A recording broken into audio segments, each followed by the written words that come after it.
Misha, ¿puedes dar Tu alegato inicial ahora. que podamos apoyar al señor Benson mientras terminamos esto, Vincent?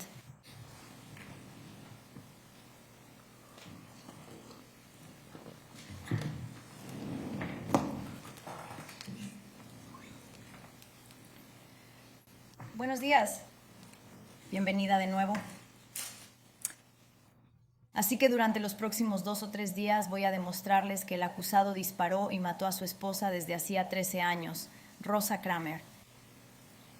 Ocurrió alrededor de las 6 de la mañana, el 23 de julio de 2024, en la residencia conyugal, el 2641 de Hillcrest Avenue en Pensacola. Ahora, el acusado está acusado de asesinato premeditado en primer grado, lo que significa que tengo que demostrarles que el acusado la mató. Y luego, en el momento en que la mató, él ya tenía en mente, ya había tomado la decisión antes de cometer el acto de matarla. Eso es asesinato premeditado.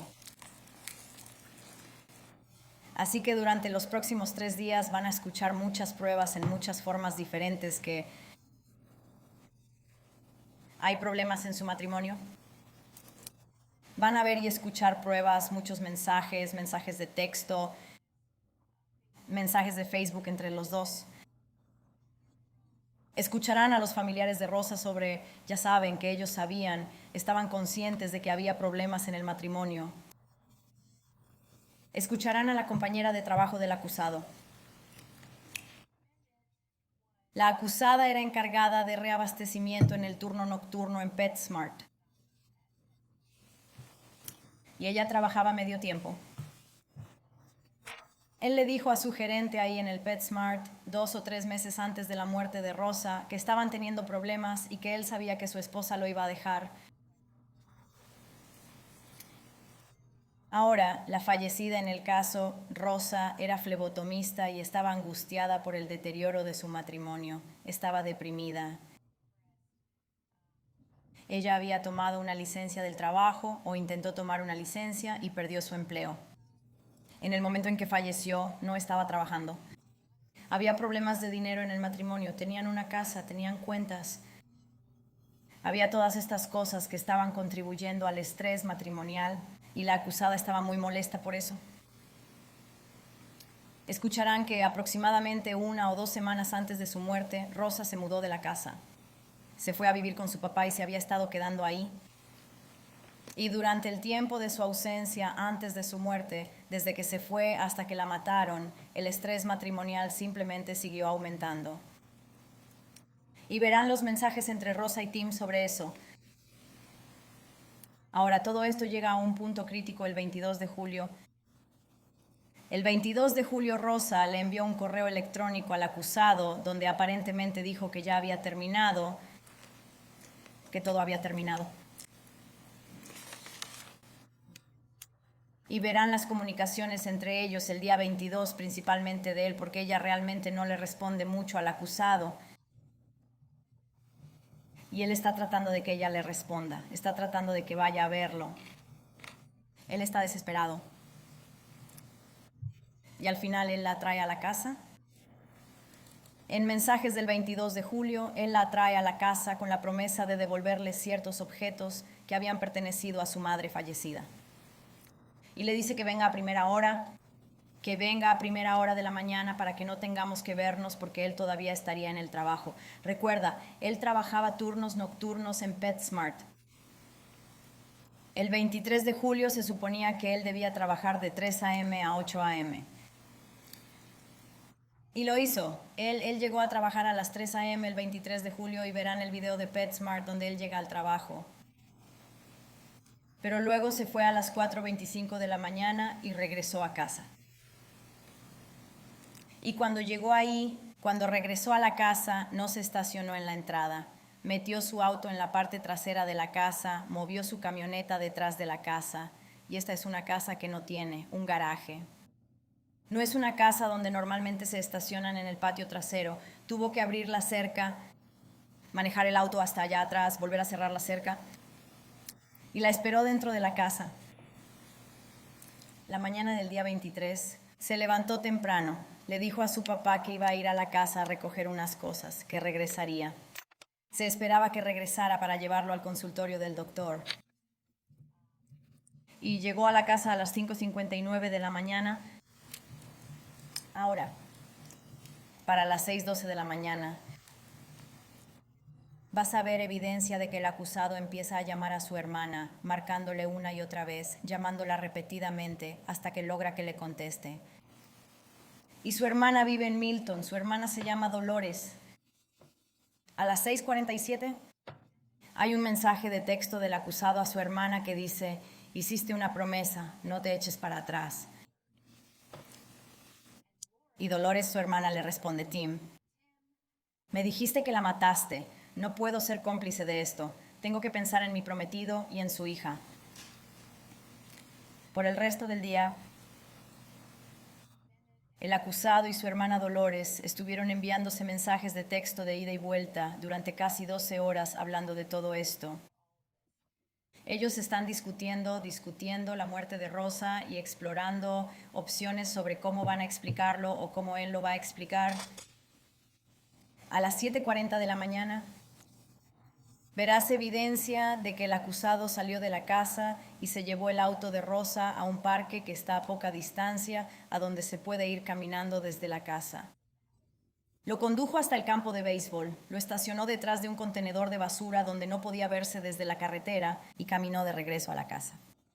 Y luego se queda en la casa, sigue enviándole mensajes de texto a su hermana, explorando e incluso a él mismo, descartando la defensa propia, diciendo que lo que ella había hecho, lo que sea que haya pasado en la casa, no era suficiente para considerarse defensa propia.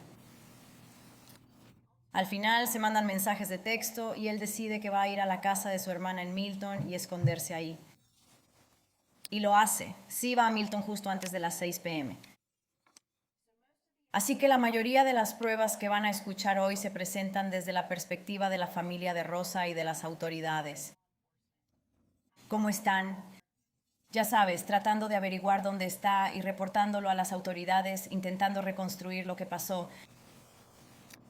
Y entonces, cuando ella no regresa para llevar a su papá al consultorio del doctor, él se preocupa. Llama a su otra hija, la hermana de Rosa, Lisa. Empiezan a enviarse mensajes de texto entre ellas. Y Lisa intenta comunicarse con Rosa, intenta llamarla, intenta mandarle mensajes, pero no logra contactarla. Finalmente intenta contactarla por Facebook y hay un intercambio supuestamente entre Lisa y Rosa. Pero Lisa empieza a sospechar, y con razón, que es el acusado quien le está enviando mensajes en lugar de Rosa, diciendo: estoy en la playa, solo estoy despejando mi mente, solo estoy tomando algo, y esto continúa durante unas horas también. Así que escuchas que al final Lisa llama a la policía para reportar que su hermana está desaparecida, y es entonces cuando entra la policía y comienza la investigación por desaparición. Así que escucharás cómo progresa eso, escucharás cómo la oficial que atiende el reporte de Lisa va a la casa y están mirando alrededor. No hay nadie en casa, no hay nadie ahí, nadie responde. Pero él sí descubre las huellas de llantas en el pasto detrás de la casa y piensa que podría ser un problema. Así que la investigación todavía continúa y escucharás cómo encuentran su auto en el parque, cómo finalmente terminan entrando a la casa y localizando sus restos en la recámara de atrás. Encontraron a su perrito ahí, quien también había recibido un disparo. El perrito en ese momento, el perrito sigue, escucharás que el perrito está vivo y bien, pero también le habían disparado y estaba encerrado en la casa. Y finalmente, las autoridades encuentran al acusado en la casa de su hermana en Milton. Y la policía de Milton se pone en contacto con él poco después de la medianoche del 24 y escucharán a ese oficial.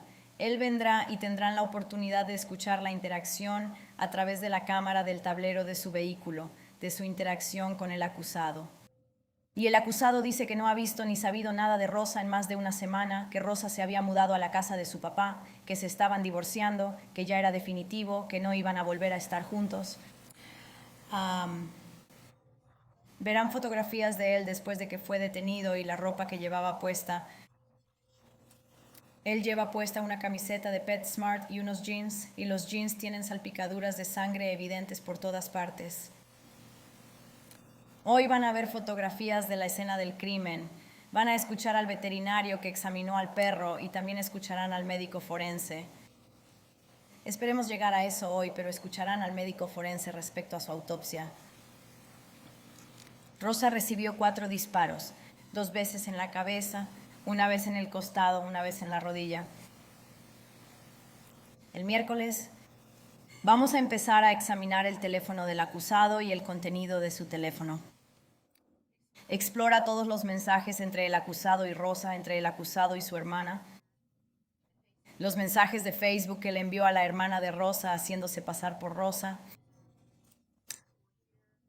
Escucharás sobre el análisis forense de la sangre en su ropa que coincide con la sangre de Rosa.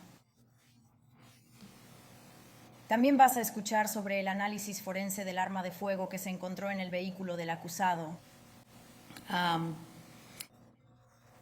Y nunca hay casos perfectos ni investigaciones perfectas. Escucharás que se encontró un arma de fuego en el vehículo del acusado,